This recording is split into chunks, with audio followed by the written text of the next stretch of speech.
किराएदार बेटा। उठ जा नालायक, सुबह के 8 बजने को है।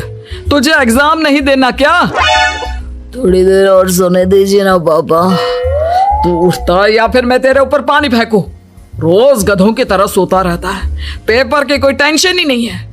और एक हमारा समय था जब हम पेपर में फेल होने के डर से रात भर पढ़ा करते थे, सो ही नहीं पाते थे। तो क्या आप उसका बदला मुझसे लेंगे? मैं 15 मिनट बाद उठ जाऊंगा, आप प्लीज जाइए, मुझे डिस्टर्ब मत कीजिए। इतना कहकर रौनक रजाई ढककर फिर से सो जाता है। तू ऐसा नहीं मानेगा, रुक मैं अभी पानी लेकर आता हूँ। बस फिर क्या था, इतना कहकर वो भागते हुए बाथरूम में जाते हैं और पानी की एक बड़ी सी बाल्टी लाकर रौनक के ऊपर फेंक देते हैं। पानी पड़ते ही रौनक झट से उठ जाता है। ये आपने क्या किया पापा? अब तो उठेगा नहीं तो यही करना पड़ेगा ना। वैसे थैंक्स डैड, आपके कारण ना अब मुझे नहाने की भी जरूरत नहीं पड़ेगी। चलिए अब आप माँ से बोलकर मेरे कपड़े निकलवा दीजिए, तब तक मैं ब्रश कर लेता हूँ। वैसे कल ना आप एक काम और करना, नहलाने के साथ साथ मुझे ब्रश भी करवा देना।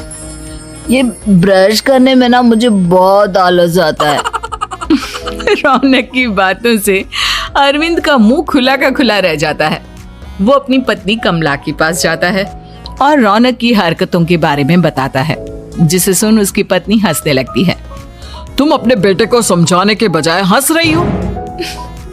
रौनक बच्चा है, धीरे धीरे सुधर जाएगा। आप क्यों उसके पीछे पड़े रहते हो? अभी नहीं सुधरेगा तो कब सुधरेगा? 10वीं क्लास में है रौनक, वो अब कोई बच्चा नहीं रहा। अरविंद की इतना बोलते ही वहां रौनक भी आ जाता है।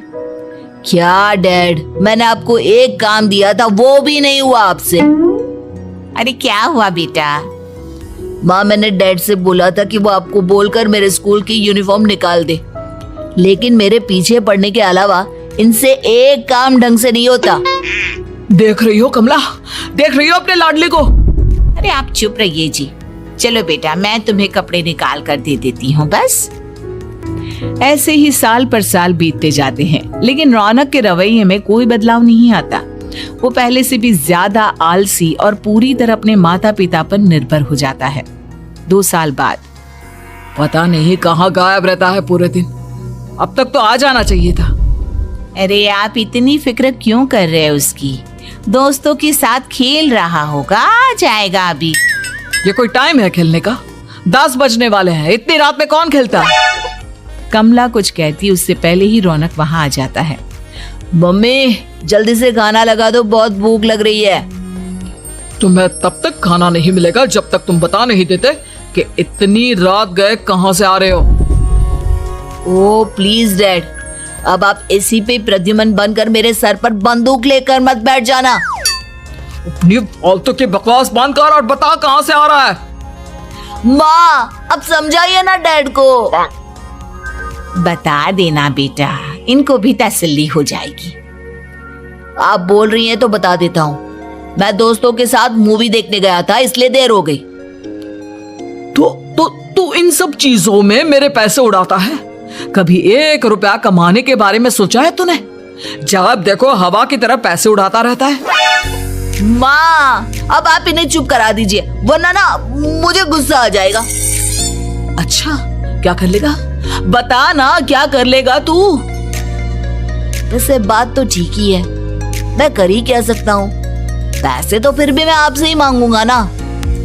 चलिए अब ये सब बात छोड़िए और मम्मी मेरे लिए खाना लगा दीजिए। अभी लगा देती हूँ बेटा। मैं बता रहा हूँ कमला, एक दिन ये ऐसे ही बिगड़ जाएगा। ओफो, आप क्यों इतना पीछे पड़े रहते हो मेरे बच्चे के? बात की बात में देखेंगे, अभी आप शांति से उसे खाना खाने देंगे। अगले दिन डैडी मुझे 10,000 रुपए चाहिए। हाँ? अब इतने पैसे क्यों चाहिए तुझे? डैड आप बिना सवाल किए कभी पैसे नहीं दे सकते क्या? जब तक तू बताएगा नहीं तुझे पैसे भी नहीं मिलेंगे। अरे अब आप अपने बेटे को पैसे भी नहीं दे सकते? नालायक, तेरी उम्र के लोग नौकरी करते हैं और एक तू है जो नौकरी करने का नाम ही नहीं लेता कभी। आप लोगों के होते हुए भला मैं नौकरी क्यों करूं? अरे हम कब तक पैसे देंगे तुझे? तुझे भी तो अपने पैरों पर खड़ा होना होगा ना। कौन सा उधार के पैरों पर खड़ा हूँ? अपने ही तो पैरों पर खड़ा हूँ मैं। इसी तरह रौनक दिन प्रतिदिन लापरवाह होता जाता है। उसकी लापरवाही को देखते हुए अरविंद और कमला अपने बेटे की शादी कराने का फैसला लेते हैं और 1 महीने के अंदर अंदर ही रौनक की शादी मेघा नाम की लड़की से करा देते हैं। शादी के कुछ दिन बाद, रौनक, मुझे एक अच्छी सी साड़ी चाहिए, आप ला दोगे ना? हाँ, क्यों नहीं। कितने तक की आती है साड़ी? यही करीब 5,000 तक की। तुम चिंता मत करो, मैं आज ही डैडी से पैसे मांगकर तुम्हारे लिए साड़ी ले आऊंगा। आप कब तक ऐसे ही अपने पापा से पैसे मांगते रहेंगी? कोई अच्छी सी नौकरी क्यों नहीं कर लेते आप? अरे डैड के होते हुए मुझे नौकरी करने की जरूरत ही क्या है? पर आप ऐसे कब तक उनसे पैसे मांगते रहेंगे? कुछ आपको अपने दम पर भी तो करना होगा ना। अब तुम भी बाकी लोगों की तरह मुझे ज्ञान देना शुरू मत कर देना। साड़ी चाहिए ना तुम्हें, मिल जाएगी बस। इतना कहकर रौनक अपने पिता से पैसे मांगने चला जाता है। डैडी, मुझे 5,000 रुपया चाहिए। अब 5,000 क्यों चाहिए तुझे? वो मेघा को साड़ी चाहिए थी। अरविंद आगे बिना कुछ कहे चुपचाप उसे पैसे निकाल कर दे देता है। कुछ दिन बाद, तुम्हें नहीं लगता कमला, रौनक हम पर पहले से भी ज्यादा डिपेंड हो गया है? मुझे तो अब उसके भविष्य की चिंता होने लगी है। कल को हमें कुछ हो गया तो वो क्या करेगा? काश तुमने पहले ये सोच लिया होता तो आज हमारा बेटा इतना लापरवाह नहीं होता। तब मुझे कहाँ पता था कि मेरा लाड प्यार उसे इतना बिगाड़ देगा कि वो इस हद तक लापरवाह बन जाएगा। कोई बात नहीं, अभी भी देर नहीं हुई। मुझे पता है उसे कैसे सुधारा जा सकता है। कैसे? अरविंद कुछ कहता उससे पहले रौनक वहां आ जाता है और पैसों के लिए हाथ फैलाने लगता है। डैड, मैं और मेघा बाहर घूमने जाना चाहते हैं। अरे वाह, ये आज सूरज कहाँ से निकला है? Dad please. अच्छा चलो अब मुद्दे की बात करो। मुझे अब 25,000 चाहिए। अब तुम्हें 1 रुपया भी नहीं मिलने वाला। अगर तुम्हें पैसों की इतनी ही जरूरत है तो कोई ढंग की नौकरी कर लो। मम्मी, आप कुछ कहिए ना डैड को। बेटा, वो गलत क्या बोल रहे हैं? ये सब हम तेरे भले के लिए ही तो कर रहे हैं। मम्मा, मैंने बताया ना आपको, मुझे नहीं करनी कोई जॉब वॉब। तो ठीक है, निकल जाओ हमारे घर से। तुम्हारे जैसे लोगों के लिए मैंने ये घर खड़ा नहीं किया है। जितना ये घर आपका है ना, उतना ही मेरा भी है। मैं कहीं नहीं जाने वाला। जाना तो पड़ेगा ही तुझे, क्योंकि अब मैं तेरा कोई भी खर्चा नहीं उठाने वाला। ठीक है, मत उठाइए मेरा खर्चा, मैं अपने दम पर भी जी सकता हूँ। तो बेशर्मों की तरह अब तक यहाँ क्यों खड़ा है? अपना सामान ले और निकल जाए यहाँ से। रौनक पैर पटकते हुए वहां से चला जाता है। घर से निकालना जरूरी है क्या उसे? बिना पैसों के कौन रखेगा उसे किराए पर?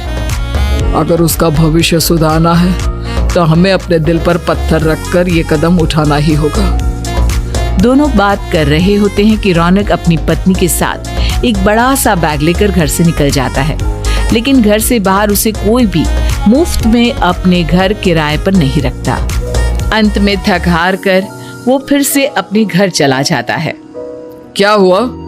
थोड़ी देर पहले तो दहाड़ते हुए घर से निकला था, अब क्या हुआ? नहीं रखा ना किसी ने तुझे किराए पर? डैड प्लीज, मैं कुछ दिनों में कोई अच्छी सी नौकरी शुरू कर दूंगा। आप तब तक तो हमें रख लीजिए प्लीज। सुबह से रात हो चुकी है लेकिन कोई हमें रखने को राजी नहीं है। अब आप ही बताइए, इतनी रात को मैं मेघा को लेकर कहाँ जाऊंगा? ठीक है, बहू की वजह से मैं तुझे घर पर रख रहा हूँ, लेकिन तू इस घर में एक बेटे की नहीं बल्कि एक किराएदार की हैसियत से रहेगा। 3 महीने है तेरे पास। इन 3 महीनों के अंदर अंदर मुझे तेरी पहली तनख्वाह हाथ में चाहिए, समझ गया? पक्का डैड, इन 3 महीनों के अंदर अंदर तो कोई बढ़िया सी नौकरी ढूंढ ही लूंगा मैं।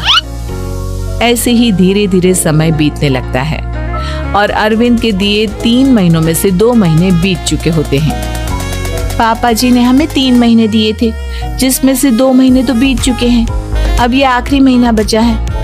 अरे तुम चिंता मत करो, आज मेरा ना 2 जगह इंटरव्यू है, दोनों में से कहीं ना कहीं तो जॉब लगी जाएगी। अच्छा, all the best. Raunak interview के लिए निकल जाता है, जिसके बाद शाम में रौनक घर आता है। कैसा गया इंटरव्यू? आपकी नौकरी लगी या नहीं? अरे पहले सांस तो ले लेने दो अच्छे से। बताइए ना, मुझसे तो जरा भी इंतजार नहीं हो रहा है। वो दरअसल बात यह है कि मेरी नौकरी तो लग चुकी है, लेकिन पैसे बहुत कम है। कितने पैसे हैं? 15,000। इतने में अरविंद और कमला मिठाई का डिब्बा लेकर आ जाते हैं। बधाई हो बेटा। हम जानते थे तेरी जॉब जरूर लगेगी।